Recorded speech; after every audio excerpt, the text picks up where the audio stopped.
Olha, gente, eu vou falar uma coisa pra vocês. Maravilhosa. A palestra de direitos humanos. Amei. Vou ser obrigada a tomar um Beer Night. Vou falar pra vocês.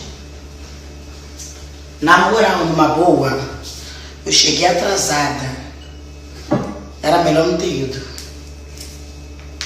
E vocês ficaram sabendo dessa bomba? A Jojo Todinho, a nova bolsonarista assumida, foi participar de uma palestra sobre direitos humanos na universidade que ela cursa, o curso de Direito, e ficou reclamando do tema da palestra como um todo. O advogado da palestra falou assim, ó: fiquei sabendo que uma famosa que é bolsonarista estava na plateia, já postou 3 stories falando mal e que ficou até com dor de cabeça por nos assistir.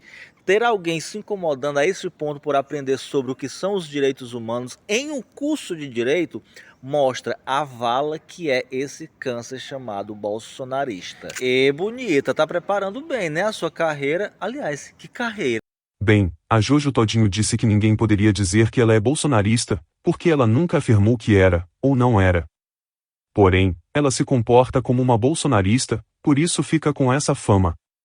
Enquanto isso, a PGR enviou, ontem, o parecer ao STF sobre a ida do Bolsonaro na Embaixada da Hungria. No parecer, ela não teria indicado a prisão do Bolsonaro. Segundo as fontes, Gonet entendeu que não houve indicativo de fuga na visita de Bolsonaro à embaixada, inclusive porque o passaporte do ex-presidente continua apreendido pela Polícia Federal.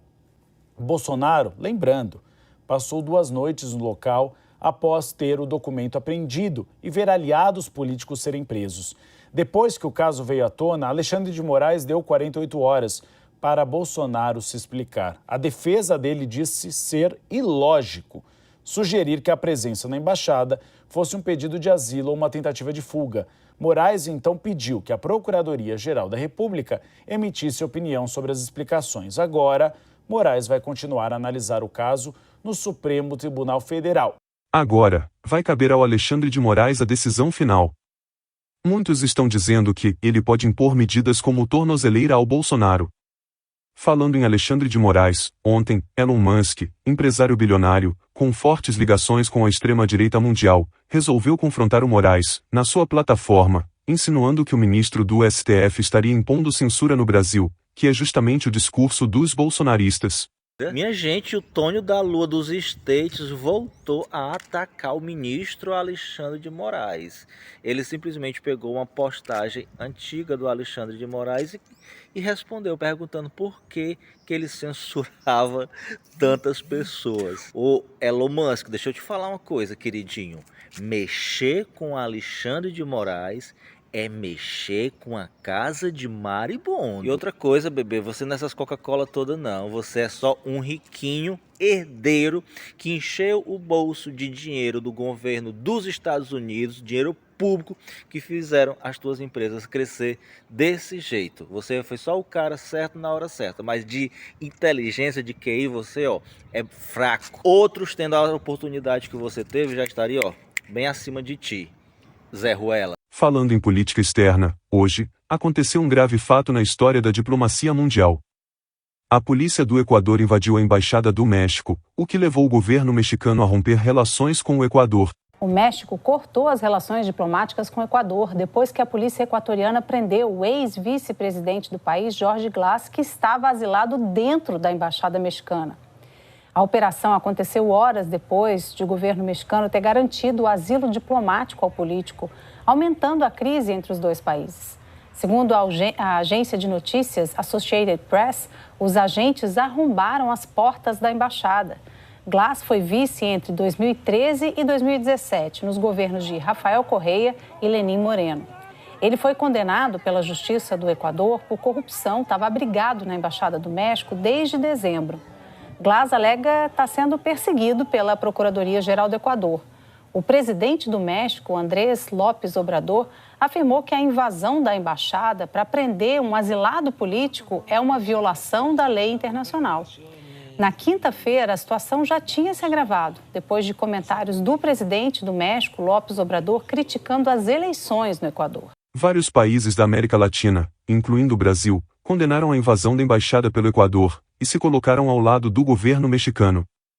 Bem, é inacreditável que a América Latina esteja passando, mais uma vez, por um período crítico de brigas internas, por causa de ideologia. Isso só mostra que o Brasil precisa ter uma forte indústria de defesa, capaz de dissuadir qualquer país que queira tentar invadir o país, em algum futuro remoto.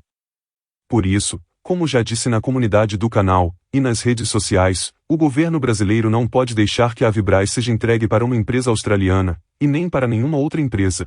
Para este pesquisador do Núcleo de Estudos de Defesa da Universidade Federal Fluminense, a situação da Avibraz é um reflexo de um problema estrutural enfrentado há anos no Ministério da Defesa. Não existe um mercado livre no setor de defesa.